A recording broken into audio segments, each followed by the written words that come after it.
President Donald Trump, known for his boldness and blunt words, was used to attention. Letters, demands, complaints, they came by the hundreds. But one stood out. It wasn't typed, it wasn't formal, it was handwritten, and it came from a small-town farmer named John Mitchell. The message was simple: if you really care about Americans like me, then come see how we live. It wasn't praise, it was a challenge. Most would have tossed it aside. But Trump didn't. A week later, he showed up. The president's arrival wasn't greeted with cameras or cheers, just dust in the air and a man in worn boots waiting by a splintered gate. John Mitchell wasn't smiling. He didn't prepare a speech. He simply walked up and said, "Mr. President, thanks for coming, but I won't waste time. You need to hear the truth." Trump gave a half-smile, unfazed. "I wouldn't expect anything less." From that moment, the tone was set. A collision between power and pain was about to unfold, not in Washington, but on a quiet stretch of struggling farmland. And what followed would be remembered forever. John didn't waste time. "Sir," he said, "politicians make promises. But promises don't keep tractors running. Prices drop, fuel costs rise, and families like mine get crushed." His voice didn't tremble. It carried years of frustration. Trump folded his arms, listening. "I respect farmers," he said. "But change doesn't happen overnight." John's eyes narrowed. "We don't have time.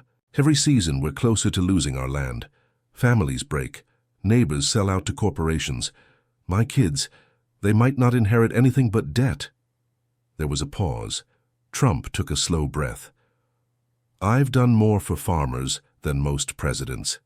John stepped closer. "Then why am I still struggling?" The silence between them grew sharp. Even the air seemed to hold its breath. Nearby, Trump's security detail glanced at one another. The tension was building fast. Before it could boil over, John's wife, Lisa, stepped outside. Her voice cut through the heat. "Why don't you both come inside?" Neither man argued, but the debate had already begun, and neither of them was backing down. Inside the farmhouse, everything was modest. The floors creaked. The furniture was worn.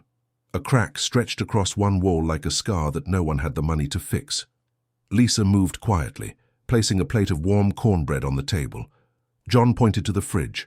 "We grow food for thousands," he said flatly, "but we can't afford to fill our own kitchen." Trump looked around. No advisors, no crowd. Just a man and a woman trying to survive. "What's stopping you from succeeding?" he asked. John didn't blink. "Corporate giants. They buy land around us, drive prices down. We can't match their scale. They undercut us until we break." Trump tapped his fingers on the table. "That's capitalism." John clenched his jaw. "There's a line between competition and being crushed. Right now, we're being crushed." Trump turned to Lisa, who smiled politely and slid a slice of cornbread his way. "Mr. President," she said, "you should taste what struggling America really feels like." Trump took a bite. He chewed slowly. "It's good," he admitted. Lisa's smile faded. "Good food made by people who are barely hanging on." John leaned in. "Farming isn't a job, Mr. President. It's our life. We don't want pity. We want a chance to survive." Trump nodded, for the first time unsure of what to say. John stared at him across the table. "But do you really understand us?" For a moment, the room went quiet. Trump looked around again at the photos, the cracked walls, the silence of a home that had sacrificed too much, and in that silence, something shifted. Without a word, John stood up and motioned for Trump to follow him outside. They walked past rusted tools and worn-out sheds until they reached a small patch of soil by the barn. John stopped, turned, and held out his hands, calloused, cracked, caked with dirt. "These hands have worked this soil since I was a boy," he said quietly. "My father's hands looked the same, and his before him." Trump stared at them. Not with pity, but with recognition. "Hard work," he said. John nodded. "But hard work alone isn't enough anymore." Trump looked out at the fields. Acres of land stretched beyond them, dry, tired, fighting to stay alive. "So what do you want from me?" Trump asked. John met his gaze. "Not handouts, not speeches, just policies that protect us, that give us a fighting chance. We're not the problem. We're the backbone of this country." Trump didn't speak. He looked down at the dirt, then back at John. "Ever driven a tractor?" John asked, breaking the silence. Trump raised an eyebrow. "Not lately." John smirked and nodded toward the old John Deere nearby. "Then it's time you did." John climbed onto the tractor and gestured for Trump to join him. There was a moment of hesitation. Then the President of the United States stepped up, gripping the side rail like a man about to enter a different kind of battlefield. John handed him the controls. "This," he said, "is what feeds America." Trump gripped the wheel, trying to keep the massive machine straight. It jerked, wobbled. John didn't laugh. "It's not easy," he said, "but it's what we do. Every day." They drove in silence for a while, just the hum of the engine and the weight of unspoken truth. Back inside, Lisa had prepared dinner, mashed potatoes, grilled chicken, and more of that cornbread. As they sat down, John leaned in. No fancy White House meals here. Trump gave a nod, taking a bite. It was simple, but it was real. Lisa looked him in the eye. "This is made by hands that can barely afford seed for next season." John added, "You've heard our struggles, Mr. President, but when you leave, what happens then? Will this just be another visit?" Trump set his fork down and met John's gaze. "I don't forget conversations like this." John didn't smile. "Not yet. We'll see." The food filled the silence, but something had changed, not just in the room, but in the air between them. John tapped the table lightly. "Corporations buy land. They set prices. They destroy families." Trump nodded slowly. "So what's the solution?" John sighed. "Stronger protections, better trade deals, real support, not lip service." Lisa leaned forward. "Farming isn't just numbers, Mr. President. It's people. It's generations." And in that kitchen, over that humble meal, a man who had seen the world began to see something he hadn't before, what it truly meant to live on the edge of survival in the heart of America. Trump leaned back in his chair, slowly exhaling. "The system's complicated," he said. John didn't blink. "Not to us. It's simple. If we fail, America's food supply fails." Trump looked around the room again. Photos of smiling children, a chipped countertop, the kind of kitchen where nothing goes to waste. He wasn't surrounded by donors or lobbyists. He was surrounded by reality, and for once, he had no comeback. "I'll do something about this," he said quietly. John folded his arms. "Words don't grow crops." Trump extended a hand. "Give me time." John hesitated, then shook it. "Then prove it." A few days passed. The dust settled. The convoy was gone. And life on the farm returned to its quiet grind. Then one morning, John was fixing a fence post when his phone rang. He picked it up. "This is John." The voice on the other end stopped him cold. "John, it's Donald Trump." John nearly dropped the phone. "Mr. President?" "I didn't forget you," Trump said. "I've got something in motion." "What do you mean?" "You'll see soon enough." The call ended with a click. John stood there, staring at his phone, unsure what to believe. Lisa walked over, wiping, her hands on a towel. "Who was that?" John smirked, still in disbelief. "The President of the United States." And for the first time in years, John Mitchell felt something he hadn't in a long time. Hope. Weeks passed. The fields stretched under the summer sun. John worked like always. Early mornings, late nights, calloused hands deep in dirt. One afternoon he sat in his old pickup truck, listening to the radio while sipping lukewarm coffee from a dented thermos. Then, the news broke. "We have breaking news this hour," the reporter said. "President Trump has signed an executive order aimed at protecting small farmers from corporate exploitation and unfair pricing systems." John froze. He turned up the volume. Under the new directive, the federal government will impose stricter regulations on land acquisitions and increase subsidies for independent farms. The goal, to protect the backbone of America's food supply. John's jaw dropped. Lisa ran out from the house. "Did you hear?" He jumped out of the truck, radio still blaring behind him. "He actually did something," he said, almost in disbelief. Farmers across the country heard the news. Some cried. Some just stared out their windows. Most had stopped believing anyone would ever care, but now someone had listened and acted. Back on the farm, John stood in silence, watching the horizon as wind moved across the crops like a quiet applause.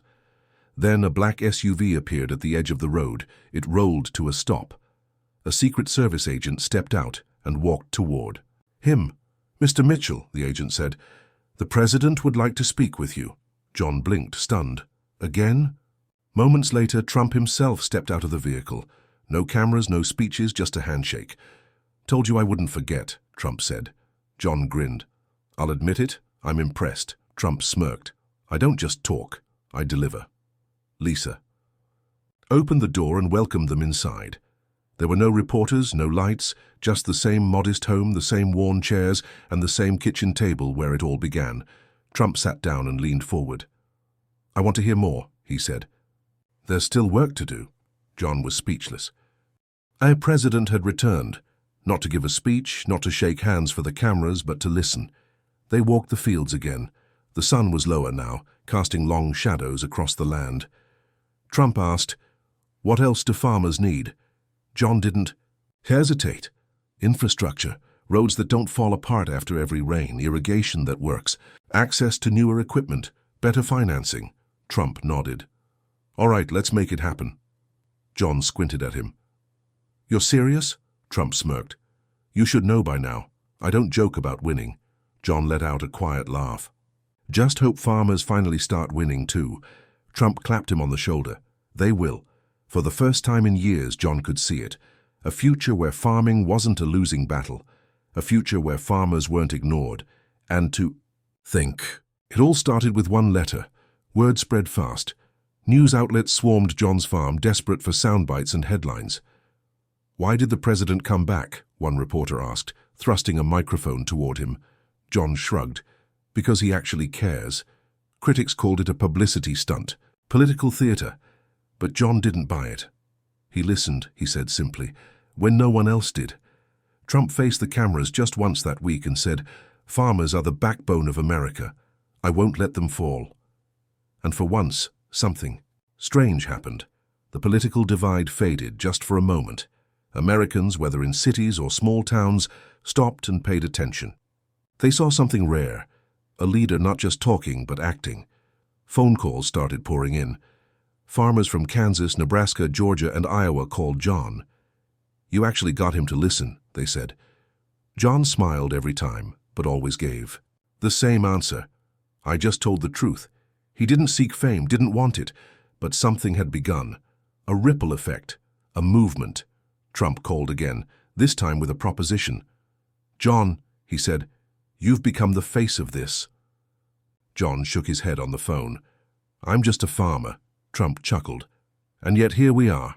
John looked out at his fields, wind brushing across the wheat. If his voice helped even one farmer, he'd keep speaking. And deep down, he knew the fight wasn't over yet. John sat at his kitchen table one evening, a stack of policy documents spread in front of him. His brow furrowed. The language was dense, the politics even denser. He sighed. "We still need long-term solutions," he muttered. Then the phone rang again. "John," came Trump's voice, "I want you on an advisory board." John froze. "Me? Who better?" "To represent real farmers?" John hesitated. "I'm not a politician. That's exactly why I want you." He looked across the table at Lisa. Her eyes held no fear, only quiet pride. She nodded. Maybe this was the moment, not just to speak, but to make change. Weeks later, John walked into the White House wearing a clean shirt and his oldest boots. He felt out of place, but when he stepped into that room of policymakers, he understood something. He belonged there. Trump turned to the group. "John, tell them what farmers really need." John cleared his throat. His hands trembled slightly. Then he began to speak. "All right," he said, "let's get to work." He had spent years fighting alone. Now he had the most powerful ally in the country beside him. Months passed. John stood in his fields at sunset. The sky stretched wide above him, golden light dancing on crops that had once looked like they'd never grow again. His children ran through the rows laughing. Their feet kicked up dust, but their faces carried something he hadn't seen in years. Freedom, a future. Lisa walked up beside him, her hand slipping into his. "You changed things," she said. John shook his head. Gently, we did. It hadn't been easy. It hadn't been fast, but it had been real. From a handwritten letter to the halls of the White House, John Mitchell, just a farmer, had ignited something much bigger than himself. Across the country, new legislation rolled out: fairer subsidies, restrictions on corporate land grabs, grants for local equipment and support systems for farmers who'd long been forgotten. And through it all, Trump kept calling. He didn't send press releases. He didn't ask for praise. He asked questions. He listened. One evening, John sat back at the table watching his kids finish dinner. The radio played softly in the background. Sometimes, he said aloud, all it takes is someone actually listening. It started with one voice, one challenge, one unexpected conversation. And that conversation didn't just change one farm. It helped change the course of how America saw its farmers. John never wanted fame. But if his voice gave others strength, then he'd keep using it, because now he knew something with certainty. Sometimes the most unexpected conversations are the ones that change history.